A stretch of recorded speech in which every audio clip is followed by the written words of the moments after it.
से जुड़ी हर उलझनों को दूर करने के लिए लेकर हम हाजिर हैं आपका पसंदीदा शो टैक्स गुरु, जहां हम नियमों के दायरे में रहकर टैक्स बचाने के बेहतरीन तरीके आपको बताते हैं। ये तरीके बेहतरीन इसलिए होते हैं क्योंकि हमारे पास होते हैं बेहतरीन टैक्स एक्सपर्ट यानी टैक्स गुरु।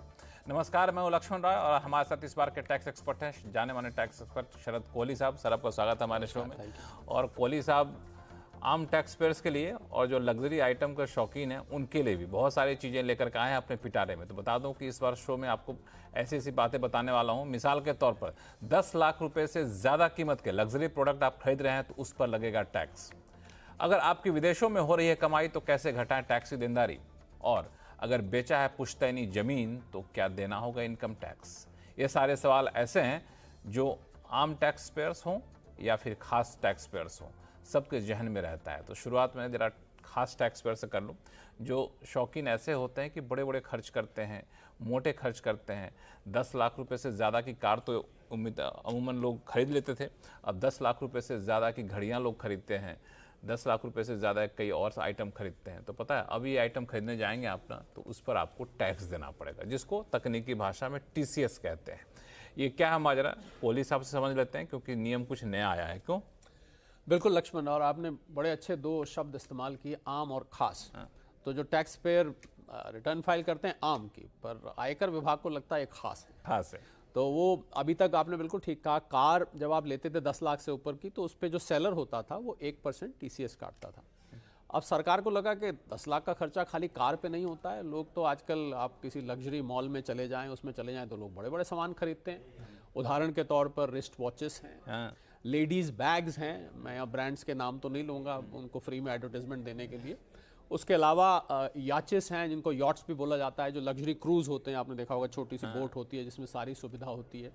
और जाएं हम तो सन ग्लासेस हैं, आपको हैरानी होगी, बहुत सारे सन ग्लासेस 10-10 लाख रुपए से ऊपर के भी आते हैं।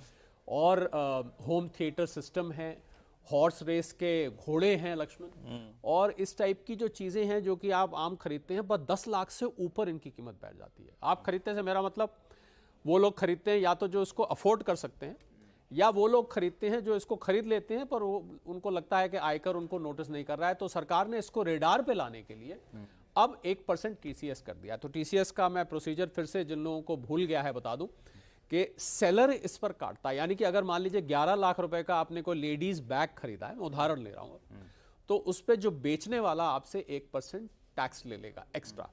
अब वो 1% टैक्स आपके पैन में आ जाएगा।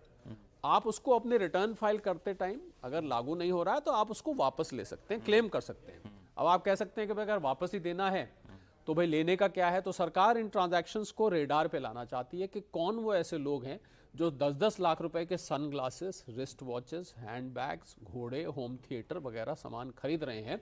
तो सरकार जानना चाहती है कि कौन ऐसे लोग हैं, और इसको रेडार में लाके अंततः जब वो अपनी रिटर्न फाइल करेंगे या जब वो अपना ब्यौरा देंगे तो उनको जवाबदेही करनी पड़ेगी। लेकिन मेरा ये सवाल ये है कि जब लोग टैक्स रिटर्न फाइल करके वापस ले ही लेते हैं तो क्या ऐसा लगता है इनकम टैक्स विभाग को कि ये जो खर्च करने वाले लोग हैं ये लोग बताते नहीं थे, छुपाते थे, इसीलिए इनको TCS के जरिए रडार पे लाओ? देखिए लक्ष्मण, वैसे ये खर्च है, पर क्या होता है आपकी आय से आपका खर्च अगर मिसमैच कर रहा है। अब मैं उदाहरण ले लेता हूँ, मान लीजिए कोई अपनी इनकम ही 12 लाख दिखा रहा है, अब तो आजकल तो 12 लाख रुपए तक तो टैक्स नहीं है, और उसने 10 लाख रुपए का जो है एक लेडीज बैग खरीद लिया या सन ग्लासेस या रिस्ट वॉच खरीद ली। अब आप मुझे बताइए, जो 12 लाख कमा रहा है वो 10 लाख रुपए का या 11 लाख रुपए की रिस्ट वॉच खरीद रहा है, तो ये तो बड़ी मतलब मिसमैच की परिस्थिति हो गई। तो इस चीज को चेक करने के लिए कि आपके इनकम प्रोफाइल से आपका खर्च मैच करता है कि नहीं, सरकार ने इसको रेडार में लाया। तो अब सरकार को पता लग जाएगा, आयकर विभाग को, कि कौन लोग हैं जिन्होंने महंगी सामान खरीदी। और बड़ा आसान काम है लक्ष्मण, उनकी इनकम देख लीजिए। भाई अगर आप 11 लाख रुपए का मान लीजिए होम थिएटर सिस्टम ले रहे हैं तो आपकी इनकम कितनी होनी चाहिए? कम से कम 30, 40, 50 लाख रुपए इनकम तो होनी चाहिए। या आप बचत करके ले रहे हैं तो बता दीजिए मैंने बचाया था इसके लिए, 10 साल तक मैं बचाता रहा और मैंने खरीद के ले लिया, वगैरह वगैरह। हालांकि जानते हैं, ठीक है, पैसा दे देंगे वापस, टैक्स मिल जाएगा, लेकिन जब ये हम लोग सुनते हैं ना कि 1 करोड़ से ज़्यादा आमदनी वाले जो टैक्स पेयर्स हैं उनकी संख्या चंद लाखों में है, तो बड़ा ही आश्चर्य लगता है कि इतनी बड़ी बड़ी गाड़ियाँ, बड़े बड़े फ्लैट, लग्जरी वॉच, ये सब बिक रहे होते हैं और टैक्स पेयर की संख्या देखते हो 1 करोड़ से ज़्यादा आमदनी वाले तो मुश्किल से चंद लाख में होते हैं। तो ठीक है, थोड़ा सा ये सब सख्ती करनी चाहिए। आपने तो सरकार की बात बोल दी आज कि भाई उनकी गिनती कम है और ये सामान बेशुमार बिकता है। लग्जरी आइटम्स इंडिया में बेशुमार, आप किसी लग्जरी मॉल में जाइए, कोई कोई ब्रांड तो ऐसे हैं, जैसा मैंने कहा मैं नाम नहीं, उनके बाहर क्यों लगी रहती है लेडीज हैंडबैग लेने के लिए, तो फिर विश्वास नहीं होता कि इनकी गिनती चंद और जब लाखों टैक्स देने की बारी आती है तो कोई दिखते नहीं। जी। तो इसी को रेडार में लाने के लिए ये अब प्रावधान लागू होगा और इमीडिएटली लागू होगा। तो जो लोग भी खरीदने जा रहे हैं वो 1% टीसीएस के लिए तैयार हो जाएं, और तैयार हो जाएं मतलब अपनी इनकम प्रोफाइल से उसको मैच करके भी दिखा दें। बिल्कुल, ये बहुत ही सही जानकारी आपने दी। और जब बड़े लोग ज़्यादा टैक्स चुकाएंगे तो छोटे लोगों को राहत मिली जाएगी आज न कल, ये भी एक फ़ायदा होता ही है। बिल्कुल, ज़्यादा टैक्स आता ही बड़े टैक्स पेयर्स। हाँ, तो चलिए अब शुरू करते हैं वापस